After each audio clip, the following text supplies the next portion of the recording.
मित्रों नमस्कार। Solid study में आपका स्वागत है। कहते हैं ना, असफलता ये बताती है कि प्रयास पूरे मन से नहीं किया गया था। तो हम लोगों को अभी से पूरी ताकत से मेहनत करना है मित्रों, ताकि हम लोगों को बाद में ये सोचना ना पड़े कि काश हम और मेहनत कर लिए होते। तो चलिए हम लोग इसी एनर्जी के साथ अपने स्टडी को स्टार्ट करते हैं मित्रों। तो हम लोग अध्ययन कर रहे हैं एनसीईआरटी में क्लास 8 में सामाजिक विज्ञान संसाधन एवं विकास का। तो आज हम अभी तक हम लोगों ने लेसन 2 का इसमें अध्ययन कर लिया है। किसका? लेसन 2 का हम लोगों ने अध्ययन कर लिया है। आज के वीडियो में हम लोग क्या करेंगे? लेसन 3 के बारे में अध्ययन करेंगे। तो देर ना करते हुए चलिए हम लोग अपने स्टडी को स्टार्ट करते हैं मित्रों। तो लेसन 3 जैसा कि हमारा है लेसन 3 मित्रों, तो इसमें हम लेसन 3 में अध्ययन करेंगे मित्रों खनिज एवं शक्ति संसाधन का। खनिज एवं शक्ति संसाधन का। तो चलिए हम लोग देखते हैं कि खनिज खनिज क्या होते हैं।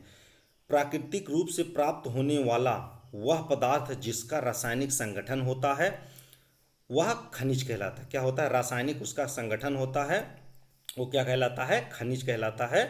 मतलब रासायनिक संगठन का मतलब रासायनिक पदार्थों से मिलकर बने होते हैं एक संगठित रूप में, तो उसी को हम लोग संगठन कहते हैं। रासायनिक संगठन होता है वो क्या कहलाता है? खनिज कहलाता है। तो बहुत सिंपल परिभाषा है कि वो पदार्थ जो रासायनिक मतलब प्राकृतिक रूप से हमको प्राप्त होता है और उसका एक रासायनिक संगठन होता है, वह खनिज कहलाता है। अब पृथ्वी पर 3000 से अधिक खनिज पाए जाते हैं। संरचना के आधार पर खनिजों को मुख्यतः धात्विक और अधात्विक, जैसा कि हम लोग पढ़ते हैं, धात्विक और अधात्विक खनिजों के में वर्गीकृत किया गया है। तो चलिए हम लोग देख लेते हैं। धात्विक मतलब धातु के आधार पर बांटा गया है। तो धातु किसे कहते हैं हम लोगों को जान लेना है।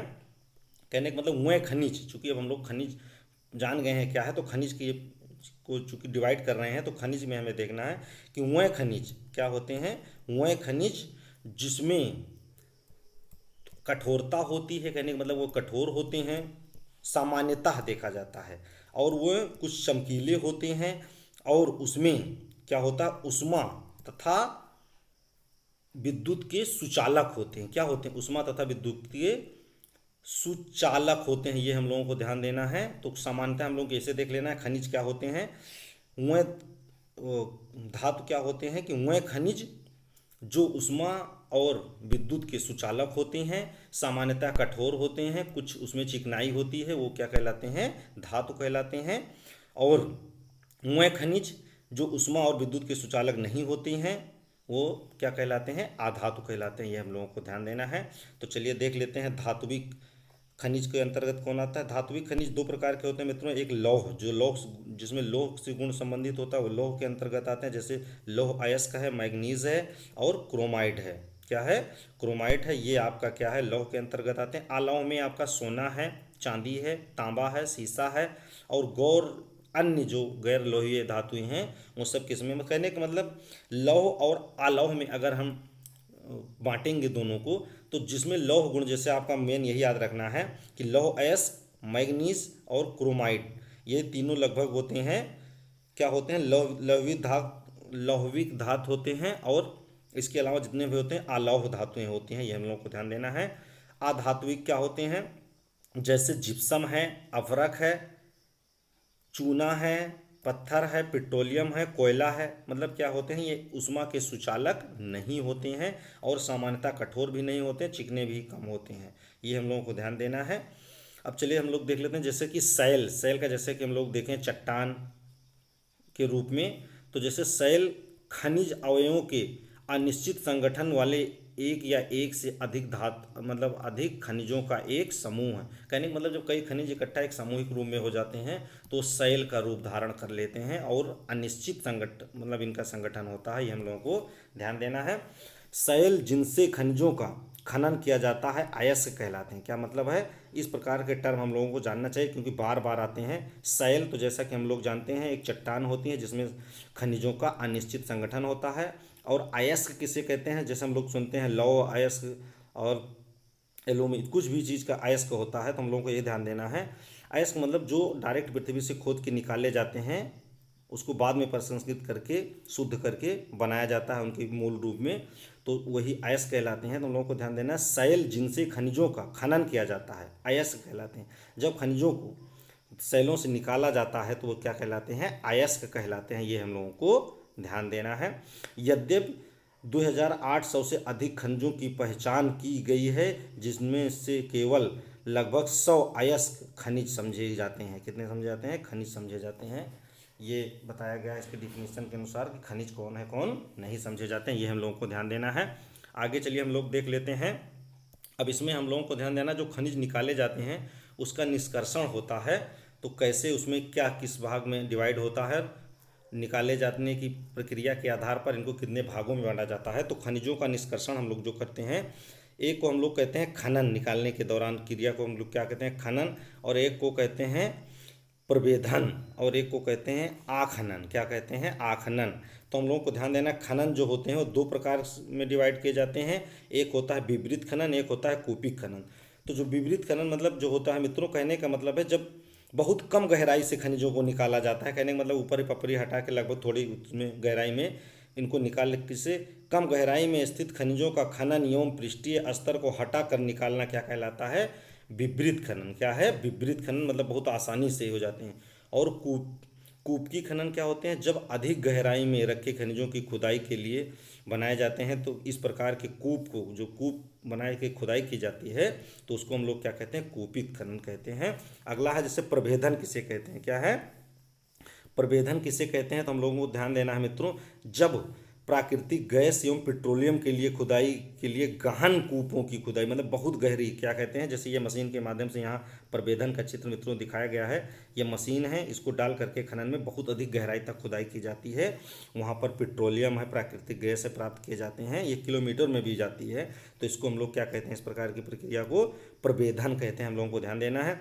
आखनन होते हैं सतह के निकट स्थित खनिजों को जिस प्रक्रिया द्वारा आसानी से खोद के निकाला जाता है, वो क्या होता है? आखनन। कहने का मतलब लगभग खनन ना के बराबर होता है, उसको क्या कहते हैं? आखनन कहते हैं। ये हम लोगों को ध्यान देना है। तो इसमें हमारा यही डिवाइड किया करके दिखाया गया मित्रों। फिगर हम लोगों को दिखाना था कि मान लीजिए जैसे प्रभेदन वगैरह किस प्रकार से खनन मशीनों से किए जाते हैं। ये मशीनें हैं मित्रों, अंदर में ड्रिल करती हुई बहुत गहराई तक चली जाती है। तो इस प्रकार की प्रक्रिया को, चूंकि पेट्रोलियम और प्राकृतिक गैस बहुत नीचे कहीं कहीं पाए जाते हैं, तो उसको प्राप्त करने के लिए मानव जिस संसाधन जिस प्रक्रिया से खनन करता है उसको हम लोग क्या कहते हैं? प्रभेदन कहते हैं। ये हम लोगों को ध्यान देना है। चलिए आगे हम लोग देख लेते हैं। अब क्या ध्यान देना है कि धात्विक खनिज क्या होते हैं? जो धात्विक खनिज आग्नेय और कांतरित, जैसा कि हम लोग जानते हैं आग्नेय शैल शैल और कायांतरित मतलब रूपांतरित शैल।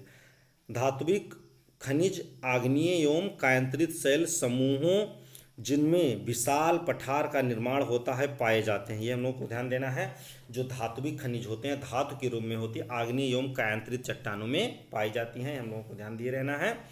और चट्टानों के बारे में हम लोगों ने पढ़ लिया है कि आग्नेय कौन होती हैं, जो आपकी डायरेक्ट लावा के रूप में ज्वालामुखी क्रिया के द्वारा निकलती हैं मैग्मा में। और उसके बाद में ये आपका है कायांतरित, ये जब परिवर्तित होकर के अवसादी और आग्नेय चट्टानें हो जाती हैं तो इसको कायांतरित चट्टानें कहते हैं। अब हम लोगों को ध्यान देना है, मैदानों एवं नवीन बलित पर्वतों के अवसादी शैल कह रहा है कि अवसादी, जैसा कि हम लोग जानते हैं कि चट्टानें तीन प्रकार की होती हैं, आग्नेय, अवसादी और कायांतरित। तो ये बता रहा, मैदानों एवं नवीन बलित पर्वतों के अवसादी शैल समूहों के अधात्विक खनिज जैसे चूना पत्थर पाए जाते हैं। खनिज ईंधन जैसे कोयला और पेट्रोलियम भी अवसादी शैल में पाए जाते हैं। ये तो हम लोगों को ध्यान देना है। इसमें यही बताया जा रहा है कि कौन से शैल में या कौन से चट्टानों में क्या क्या पाए जाते हैं। तो हम लोगों को ध्यान देना है कि जैसे जो आपकी अवसादी शैल हैं, क्या है? अवसादी शैल नवीन बलित पर्वतों के समूह, उसमें धात्विक खनिज जैसे चूना पत्थर पाए जाते हैं और खनिज ईंधन के रूप में जैसे आपकी कोयला और पेट्रोलियम भी पाए जाते हैं। ये हम लोगों को ध्यान दिए रहना है। आगे अब हम लोग इसका वितरण देख लेते हैं मित्रों। तो जैसा जैसे पेट्रोलियम वगैरह की बात हो रही है तो हम लोग देखते हैं जैसे कि आपका पेट्रोलियम क्या है? पेट्रोलियम जो है, पेट्रोल वगैरह जिससे प्राप्त किए जाते हैं। पेट्रोलियम शब्द लैटिन भाषा के पेट्रो से बना है। किससे बना है? पेट्रो से बना है। सैल और ओलियस क्या होता है? सैल और ओलियस अर्थ तेल से लिया जाता है। क्या होता है? इसका अर्थ तेल से लिया जाता है, इसलिए इसको पेट्रोलियम का अर्थ सैल तेल है। क्या है? सैल तेल है। ये हम लोगों को ध्यान देना है। पेट्रोलियम किस शब्द से बना है? तो हम लोगों को ध्यान देना, पेट्रोलियम पहली बात तो लैटिन भाषा का शब्द है, और दूसरी बात इस पेट्रो अर्थ है। क्या है इसका अर्थ? पेट्रो है। और सैल और ओलियस अर्थ तेल से लिया जाता है। किसके लिया जाता है? तेल से लिया जाता है, इसलिए इसको हम लोग पेट्रोलियम का अर्थ होता है सैल तेल। क्या होता है? सैल तेल अर्थात चट्टानों का तेल होता है। ये हम लोग को ध्यान देना है। अब इसका वितरण एशिया में, जैसा चूंकि हम लोग अभी क्लास 8 के अकॉर्डिंग मित्रों देख रहे हैं, तो ज़्यादातर हम लोगों को इसमें इंट्रो करते हुए आगे को बढ़ जाना है कि कहाँ ये पाए जा रहे हैं। बहुत डिटेल में इसका अध्ययन नहीं करना है, आगे इसका हम अध्ययन बहुत डिटेल से करेंगे मित्रों।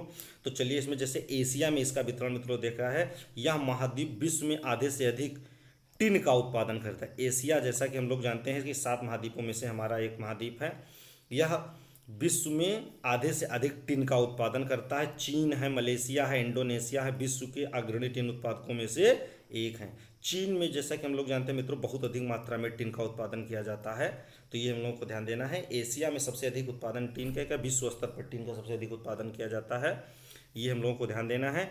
और एशिया में देखें तो चीन है, मलेशिया है, इंडोनेशिया है, विश्व स्तर पर टिन के अग्रणी उत्पादकों हैं। चीन सीसा है, जैसे चीन क्या है, चीन में चूंकि खनिज बहुत अधिक मात्रा में पाए जाते हैं, जैसे सीसा है, टिन है, एंटीमनी है, टंगस्टन के उत्पादन में भी चीन का अग्रणी स्थान है। ये हम लोगों को ध्यान देना है। इसलिए चीन काफ़ी मतलब विकास कर रहा है इन संसाधनों को यूज करके। ये हम लोगों को ध्यान देना है। चलिए आगे हम लोग देख लेते हैं। आगे अब जैसे, चूंकि हम अभी इंट्रो ही इसमें ज़्यादा करना है मित्रों, हम लोगों को बहुत डिटेल से नहीं देखना है। तो यूरोप में हम लोग देखते लेते हैं। यूरोप महाद्वीप में यह विश्व में अलौह, क्या कह रहा है कि यह विश्व में लौह अयस्क, क्या कह रहा है, यह विश्व में लौह अयस्क का अग्रणी उत्पादक है। जैसे रूस है, यूक्रेन है, स्वीडन है, फ्रांस है, लौह अयस्क के विशाल निक्षेप वाले देश हैं। ये हम लोगों को ध्यान देना है। लौह अयस्क जो है आपकी यूरोप में बहुत अधिक मात्रा में पाए जाते हैं। रूस में, जैसे रूस में पाए जाते हैं, यूक्रेन में, स्वीडन में, फ्रांस में लौह अयस्क के विशाल भंडार हैं। तांबा है, सीसा है, जस्ता है, मैग्नीज है और निकेल खनिज की पूर्वी यूरोप और यूरोपीय रूस, क्या कर रहा कि यूरोपीय रूस में पाए जाते हैं। ये हम लोगों को यूरोप में देख लिया। अब आगे हम लोग देखते हैं उत्तरी अमेरिका में। उत्तरी अमेरिका में खनिज निक्षेप के 3 क्षेत्र हैं। क्या हैं? 3 क्षेत्र हैं उत्तरी अमेरिका में खनिज निक्षेप के। एक है ग्रेट लेक्स। जैसा कि हम लोग जानते हैं अमेरिका में 5 झीलों का, कितने झीलों का? 5 झीलों का एक प्रदेश है मित्रों, जिसको हम लोग कहते हैं ग्रेट लेक्स, महान झील प्रदेश कहते हैं। क्या कहते हैं? महान झील। अमेरिका और कनाडा में मिलकर पाए जाते हैं, तो महान झील प्रदेश कहते हैं। तो यही उत्तरी अमेरिका में खनिज निक्षेपों के 3 क्षेत्र पाए जाते हैं। एक है ग्रेट लेक्स के उत्तर में कनाडियन शील्ड प्रदेश, कनाडियन शील्ड प्रदेश कनाडा और इसके बीच में पाया जाता है मित्रों। तो एक तो हम लोगों को ध्यान देना है कि महान झील प्रदेश के उत्तर में पाया जाता है कनाडियन शील्ड प्रदेश, ये नाम है। और दूसरा होता है अपलेशियन प्रदेश। क्या है? अपलेशियन प्रदेश, यहाँ से कोयला प्राप्त किया जाता है काफ़ी मात्रा में। और तीसरा होता है पश्चिम की पर्वत श्रृंखला, पश्चिम की जो पर्वत श्रृंखलाएं हैं उसमें से क्या क्या प्राप्त किए जाते हैं, जैसे तांबा है, सीसा है, जस्ता है, सोना है, चांदी है, कि विशाल निक्षेप पाए जाते हैं। ये हम लोगों को ध्यान देना है। और कनाडियन शील्ड से मुख्य रूप से मित्रों लौह अयस्क, तांबा, निकेल, सोना और यूरेनियम जैसे महत्वपूर्ण धातुएं पाई जाती हैं। ये हम लोगों को ध्यान देना है। अमेरिका के 3 प्रदेशों को मुख्य रूप से याद करना है, चूंकि ये आगे पूछे भी जाते हैं, इसके बारे में हम लोग डिटेल से अध्ययन भी करना है। तो एक तो हो गया आपका महान झील प्रदेश, ग्रेट लेक्स जिसको बोलते हैं, उसमें कनाडियन शील्ड। और दूसरा अपलेशियन, चूंकि अपलेशियन पर्वत है, अपलेशियन पर्वत श्रृंखला से कोयला प्राप्त किए जाते हैं। तीसरा पश्चिम की पर्वत श्रृंखलाएं जो हैं उससे प्राप्त किए जाते हैं कुछ खनिज। तो ये हम लोगों को ध्यान देना है। महान झील प्रदेश, अपलेशियन प्रदेश और पश्चिम पर्वत श्रृंखला, ये 3 है उत्तरी अमेरिका में जहाँ से धातुएं प्राप्त की जाती हैं, खनिज। चलिए हम लोग आगे देख लेते हैं। अब हमें दक्षिणी अमेरिका में देखना है। क्या है? दक्षिणी अमेरिका में, दक्षिणी अमेरिका में जैसे मित्रों ब्राज़ील में विश्व में उच्च कोटि के लौह अयस्क पाए जाते हैं। क्या होते हैं? ब्राज़ील में उच्च कोटि के लौह अयस्क पाए जाते हैं। इसका बहुत ही बड़ा भंडार है, ये हम लोग को ध्यान देना है। इसका उत्पादन भी ब्राज़ील काफ़ी करता है। चिली और पेरू, क्या है? चिली और पेरू, ये दोनों देश है मित्रों दक्षिण अमेरिका के। जैसा कि हम लोग जानते हैं, मान लीजिए ये आपके दक्षिण अमेरिका के इस प्रकार से महाद्वीप है। तो यहाँ पर एक देश है मित्रों, इसको कहते हैं पेरू। क्या कहते हैं? पेरू। ये हम लोगों को ध्यान देना है। पेरू की राजधानी लीमा। और यहाँ पर एक पतला सा देश है मित्रों, मिर्चा के आकार कहते हैं इसको, हम लोग क्या कहते हैं? चिली। क्या कहते हैं? चिली कहते हैं। चिली की राजधानी है सेंटियागो। ये हम लोगों को ध्यान देना है। तो ये आप कहोगे दक्षिण अमेरिका के देश, ये हम लोगों को ध्यान देना है। चिली और पेरू तांबे के अग्रणी उत्पादक हैं। इसको चिली को तांबे की राजधानी भी कहा जाता है मित्रों, ये हम लोगों को ध्यान देना है। चिली और पेरू तांबे के अग्रणी उत्पादक हैं। ब्राज़ील और बोलीविया विश्व में टिन के बहुत बड़े उत्पादकों में से एक है। खनिज तेल खनिज तेल के मामले में विश्व में मित्रों सबसे अधिक अगर देखा जाए तो वेनेजुएला में बहुत बड़ा भंडार है खनिज तेलों का। वेनेजुएला है, अर्जेंटीना है, चिली है, पेरू है और कोलंबिया में पाए जाते हैं। चूँकि ये हम लोग अभी जो अध्ययन इसमें कर रहे हैं ये महाद्वीप के अंतर्गत सिर्फ इंट्रो ले रहे हैं कि कहाँ कहाँ पर कौन कौन से खनिज पाए जाते हैं, तो इसीलिए हम लोग देखेंगे और इसका सबका डिटेल से हम लोग चिली, पेरू खनिज तेल कहाँ पर पाए जाते हैं, वेनेजुएला में पाए जाते हैं, उत्पादन क्यों नहीं करता है, इसका सबका बहुत डिटेल से अध्ययन करेंगे। तो चलिए अब अफ्रीका महाद्वीप पे हम लोग देख लेते हैं मित्रों। यह जैसे अफ्रीका महाद्वीप यह हीरा, सोना और प्लेटिनम का विश्व में सबसे बड़ा उत्पादक है। इतना बड़ा उत्पादक होने के बावजूद भी मित्रों अफ्रीका अभी भी काफ़ी गरीब महाद्वीप है।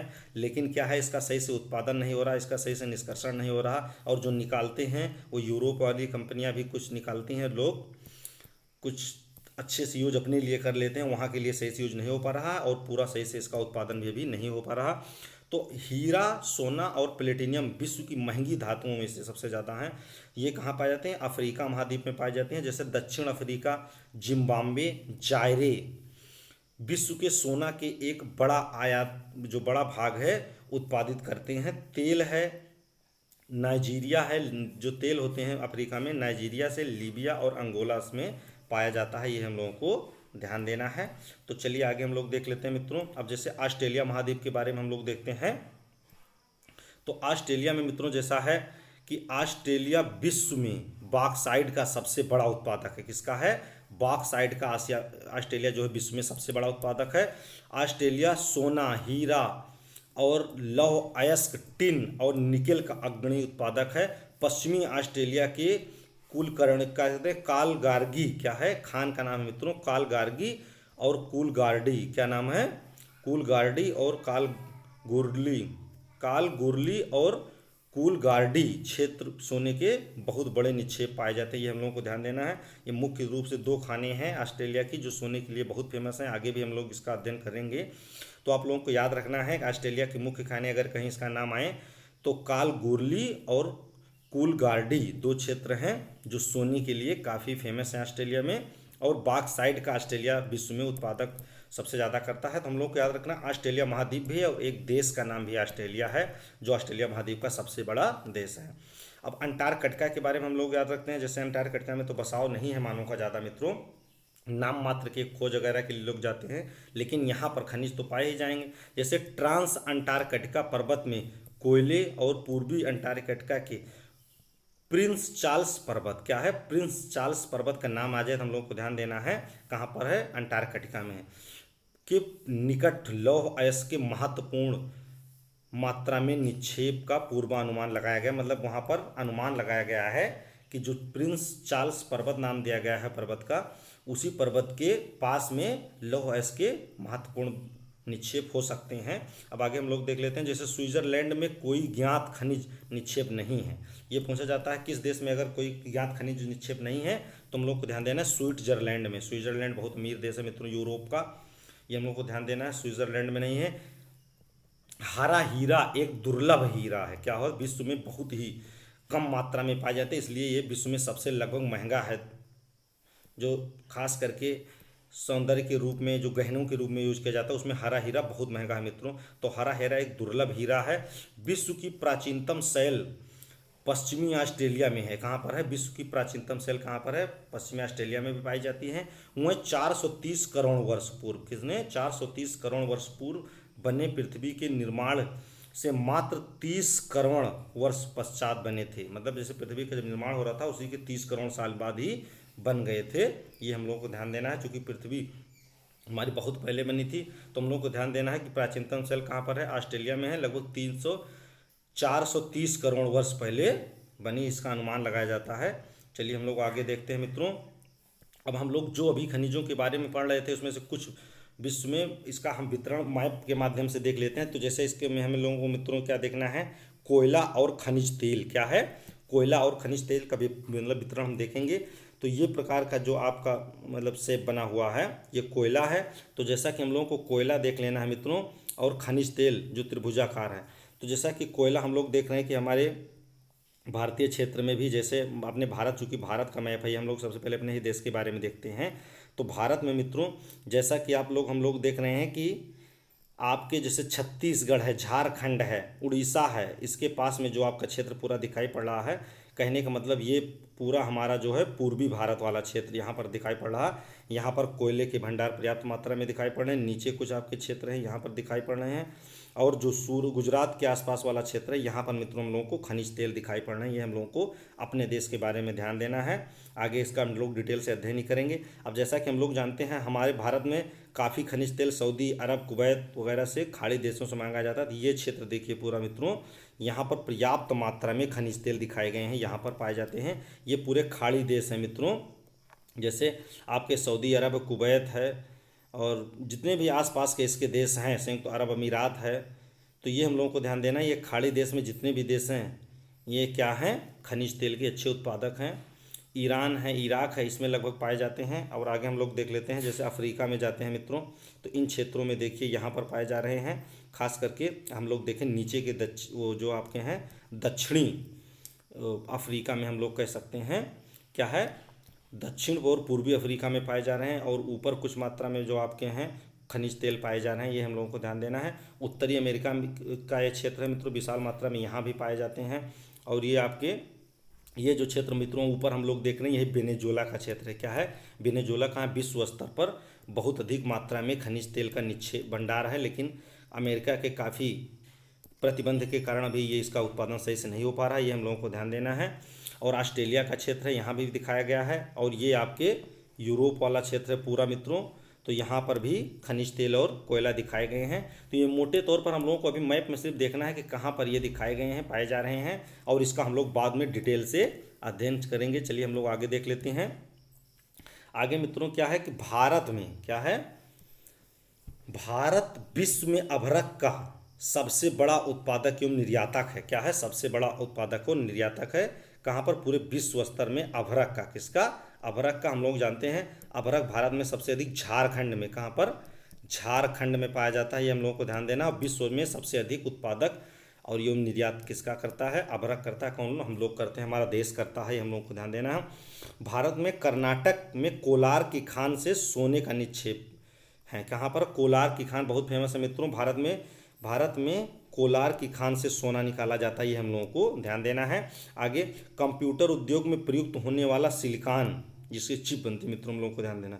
सिलिकॉन क्वार्टर से प्राप्त होने वाला पदार्थ है। क्या है, क्वार्टर से प्राप्त होने वाला पदार्थ है सिलिकॉन। समझ में आ गई, हम लोग को ध्यान देना है। इसी समय हम लोग को ध्यान देना है सिलिकॉन वैली, जैसा कि अगर भारत की सिलिकॉन वैली हम लोग बंगलुरु को बोलते हैं। कहाँ पर, बंगलुरु को बोलते हैं, ये हम लोगों को ध्यान देना है। आगे एल्यूमिनियम जैसे अयस्क बॉक्साइट से प्राप्त किए जाते हैं। एल्यूमिनियम किससे प्राप्त किए जाते हैं, तो हम लोगों को ध्यान देना है एल्यूमिनियम के अयस्क बॉक्साइट से प्राप्त किया जाता है।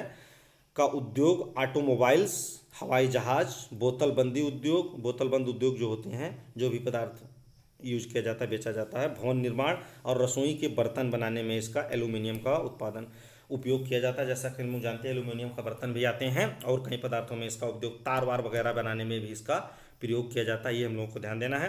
कोयले से प्राप्त विद्युत को तापीय ऊर्जा कहते हैं। क्या कहते हैं, तापीय ऊर्जा कहते हैं। जो कोयले से विद्युत प्राप्त की जाती है इसको हम लोग क्या कहते हैं, तापीय ऊर्जा कहते हैं। बहुत लंबी प्रक्रिया बनने के बाद कोयले का अंतर्हित धूप के रूप में जाना जाता है, ये हम लोगों को ध्यान देना है। आगे है पेट्रोलियम और इससे बने उत्पाद को काला सोना कहते हैं। पूछा जाता है क्वेश्चन डायरेक्ट मित्रों कि काला सोना किसे कहते हैं, तो हम लोग को ध्यान देना है। ऑप्शन रहेगा पेट्रोलियम, तो डायरेक्ट पेट्रोलियम पहले मारेंगे, नहीं तो इससे बने पदार्थ को क्या कहते हैं, पेट्रोलियम, तथा इससे बने पदार्थों को हम लोग क्या कहते हैं, काला सोना कहते हैं, ये हम लोगों को ध्यान देना है। ये बहुत ही मूल्यवान है। जैसा कि हम लोग मित्रों इसमें देख रहे हैं कुछ हमारे देश में, जैसे ये चूना पत्थर का आखनन दिखाया गया, कैसे निकाले जाते हैं। चूँकि हम लोग जानते हैं जो बहुत कम गहराई खोद करके जिसका खनन किया जाता है उसको हम लोग आखनन कहते हैं। जैसे चूना पत्थर का आखनन यहाँ किया जा रहा है। राजस्थान की सांभर झील से नमक का निष्कर्षण किया जा रहा है। तो ये कुछ आपके चित्र ऐसे दिखाए गए किस प्रकार से उत्पादन इसका निष्कर्षण किया जाता है। अब इसमें खनिज और शक्ति संसाधनों का किस प्रकार से पुनर्चक्रण होता है कि एक बार यूज होने के बाद फिर ये कैसे एक चक्र के रूप में घूमते रहते हैं। चलिए हम लोग नेक्स्ट देखते हैं मित्रों, आगे हम लोगों को क्या देखना है। अब आगे जैसा कि हमारा है मित्रों पेट्रोलियम के बारे में, चूँकि हम लोग पीछे कुछ अध्ययन भी किए हैं, यहाँ भी देख लेते हैं। पेट्रोलियम शब्द जो है लैटिन भाषा इसके पेट्रो से बना है। क्या है, पेट्रो प्लस ओलियम क्या है, ओलियम से बना हुआ है, जिसका पेट्रो का अर्थ होता है सैल और ओलियम का अर्थ होता है तेल। तो मतलब पेट्रोलियम का अर्थ होता है सैल का तेल, चट्टानों का तेल निकालता, चट्टानों का तेल ही पेट्रोलियम कहलाता है। ये हम लोगों को ध्यान देना है। संपीड़ित प्राकृतिक गैस एक मतलब प्रचलित पर्यावरण हितैषी ऑटोमोबाइल्स ईंधन है। संपीड़ित मतलब जिसको हम लोग सीएनजी कहते हैं, कंपैक्ट नेचुरल गैस। संपीड़ित प्राकृतिक गैस का फुल फॉर्म मतलब हम लोग कहते हैं सीएनजी बोलते हैं मित्रों, हिंदी में इसको संपीड़ित प्राकृतिक गैस कहते हैं। इसका फुल फॉर्म हो जाएगा सीएनजी का compact natural gas, compact natural gas, ये हम लोगों को ध्यान देना है। तो एक बहुत ही प्रचलित पर्यावरण हितैषी ऑटोमोबाइल्स ईंधन है, क्योंकि यह बहुत कम मात्रा में प्रदूषण करता है, इसलिए सीएनजी को ज़्यादा यूज की जाती है। अब ज़्यादा से इसको सरकार बढ़ावा दे रही है। रूस है, नॉर्वे है, यूके है और नीदरलैंड प्राकृतिक गैस के प्रमुख उत्पादक हैं। भारत में जैसलमेर है, कृष्णा, जैसा हम लोग जानते हैं जैसलमेर राजस्थान में मित्रों, जैसलमेर, कृष्णा गोदावरी डेल्टा, त्रिपुरा, मुंबई के कुछ अपतटीय क्षेत्र प्राकृतिक गैस के उत्पादन है। हम लोगों को ध्यान देना है प्राकृतिक गैस, जैसे आपके त्रिपुरा हैं और मुंबई के कुछ अपतटीय क्षेत्र हैं, कुछ गुजरात के आसपास भी हैं, कृष्णा गोदावरी का क्षेत्र है।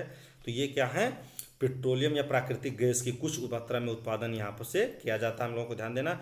विश्व का पहला जल विद्युत उत्पादन करने वाला देश कौन सा था, तो नॉर्वे। ये डायरेक्ट क्वेश्चन काफ़ी आया हुआ है, पूछा भी जाता है कि विश्व का पहले जल विद्युत का उपयोग, चूंकि नॉर्वे वगैरह बहुत आगे हैं मित्रों टेक्नोलॉजी में हर चीज़ में, तो विश्व में जल विद्युत का सबसे पहले उपयोग करने वाला देश कौन सा है, तो नॉर्वे है। ये हम लोगों को ध्यान देना है। विश्व की ऊर्जा का 1/4 ऊर्जा नॉर्वे से प्राप्त जल विद्युत से प्राप्त करता है। कहने मतलब विश्व की ऊर्जा का 1/4 ऊर्जा नॉर्वे से जल विद्युत, मतलब कहने का मतलब है विश्व की जो 1/4 ऊर्जा है वो किससे प्राप्त की जाती है, जल विद्युत से प्राप्त की जाती है। पूरे विश्व की बात की जा रही है, ये हम लोगों को ध्यान देना है। विश्व में जल विद्युत की अग्रणी उत्पादक देशों में पराग्वे है, जैसा कि हम लोग जानते हैं दक्षिण अमेरिका का देश है पराग्वे है, नॉर्वे है, ब्राज़ील है और चीन है। क्या है, चीन है, चीन भी आगे है मित्रों जल विद्युत के क्षेत्र में। तो हम लोगों को ध्यान देना है कि जल विद्युत के अग्रणी उत्पादक देशों में कौन से है, पराग्वे है जो पठारी क्षेत्र है मित्रों, जहाँ पर पठार ज़्यादा पाए जाते हैं ताकि ऊपर से जल आता है, तो नीचे मात्रा में जैसे पराग्वे है, पठारी है, नॉर्वे में भी, और ब्राज़ील तथा चाइना तिब्बत क्षेत्र का जब से अधिग्रहण किया मित्रों तब से इसका काफ़ी यूज कर रहा है। राजस्थान की सांभर झील से भी अधिक मात्रा में नमक निकाला जाता है, ये हम लोगों को ध्यान देना। सांभर झील से क्या किया जाता है, नमक निकाला जाता है, इसका उत्पादन किया जाता है। अब इसमें देखो मित्रों, जैसा कि यहाँ पर दिखाया गया है चित्र में कि जल विद्युत का उत्पादन कैसे किया जा रहा है, ऊपर से जल गिर रहा है तो यहाँ पर टरबाइन लगा करके जल विद्युत का बांध बना करके जल विद्युत का उत्पादन किया जा रहा है। ये पर्वतीय क्षेत्र यहाँ से दिखाई दे रहा है, ऊपर से पानी आ रहा है, यहाँ बांध बनाकर रोक दिया जा रहा है, यहाँ टरबाइन लगाकर नीचे गिराया जा रहा है, तो इससे जल विद्युत का उत्पादन किया जा रहा है। चलिए हम लोग आगे देख लेते हैं।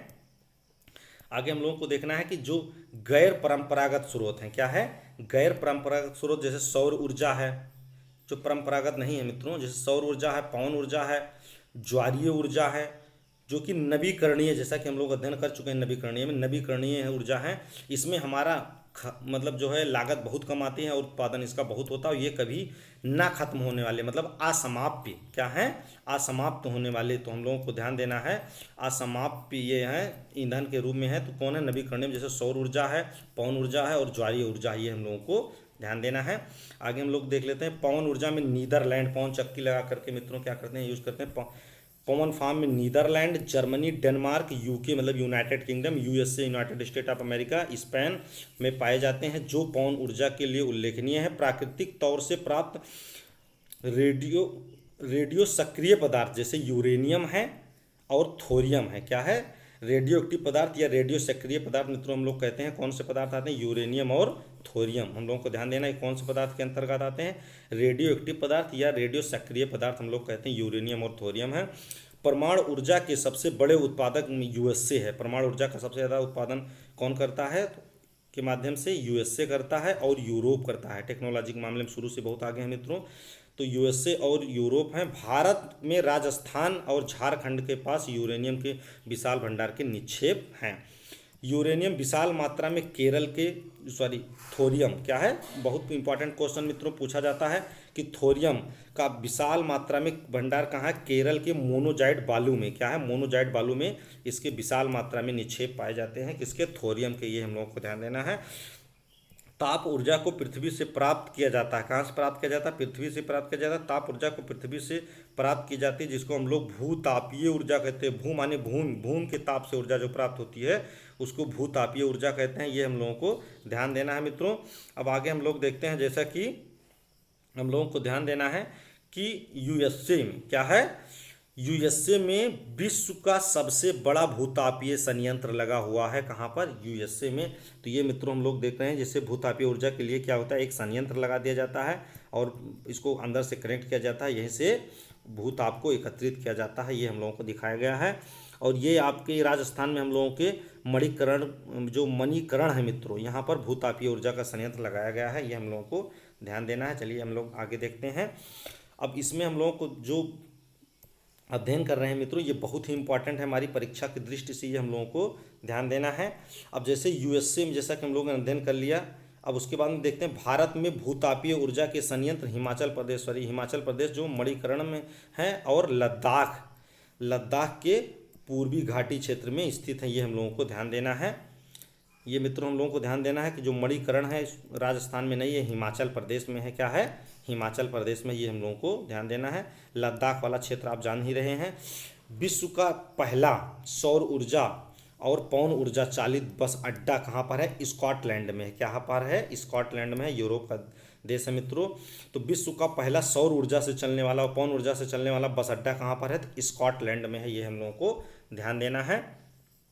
स्कॉटलैंड जैसा कि हम लोग जानते हैं ब्रिटेन के अंतर्गत आता है। अब ज्वारीय ऊर्जा का विदोहन समुद्र के सकरे मुहाने पर बांध के निर्माण से किया जाता है। जो ज्वारीय ऊर्जा होते हैं समुद्र के सकरे मुहाने पर बांध के रूप में कर लेते हैं, जैसे कि हम लोग यहाँ पर दिखा रहे हैं। ज्वारीय ऊर्जा का क्या हो रहा है? निक्षेपण किया जा रहा है। तो जो विदोहन किया जाता है इसका, तो ज्वारीय ऊर्जा का विदोहन समुद्र के किनारे सक्रिय मुहाने में बांध के रूप में निर्माण करके इसका क्या किया जाता है? विदोहन किया जाता है, इसका दोहन किया जाता है। विश्व का पहला ज्वारीय ऊर्जा स्टेशन कहाँ पर बना था? फ्रांस में। क्या था? विश्व का पहला ज्वारीय ऊर्जा। चूंकि ये लोग मित्रों ये स्वच्छ ऊर्जा के रूप में आती है, ये नवीकरणीय है, इसलिए बार बार अब इसका सरकार बढ़ावा दे रही है। इसके बारे में क्वेश्चन आ सकता है, हम लोगों को जानना जरूरी है। विश्व का पहला ज्वारीय ऊर्जा स्टेशन, चूंकि ये बहुत कम लागत में बहुत ज़्यादा उत्पादन हो जाती हैं, तो विश्व का पहला ज्वारीय ऊर्जा स्टेशन कहाँ पर? फ्रांस में है। ये हम लोगों को ध्यान देना। बनाया गया था रूस है, फ्रांस है और भारत की कच्छ की खाड़ी, कच्छ गुजरात में हम लोग जानते हैं। भारत में कच्छ की खाड़ी में विशाल ज्वारीय निक्षेप मिले हैं। अब बायोगैस में अनिवार्य रूप में मीथेन, क्या है? मीथेन और कार्बन डाइऑक्साइड का मिश्रण होता है। ये हम लोग को ध्यान देना है।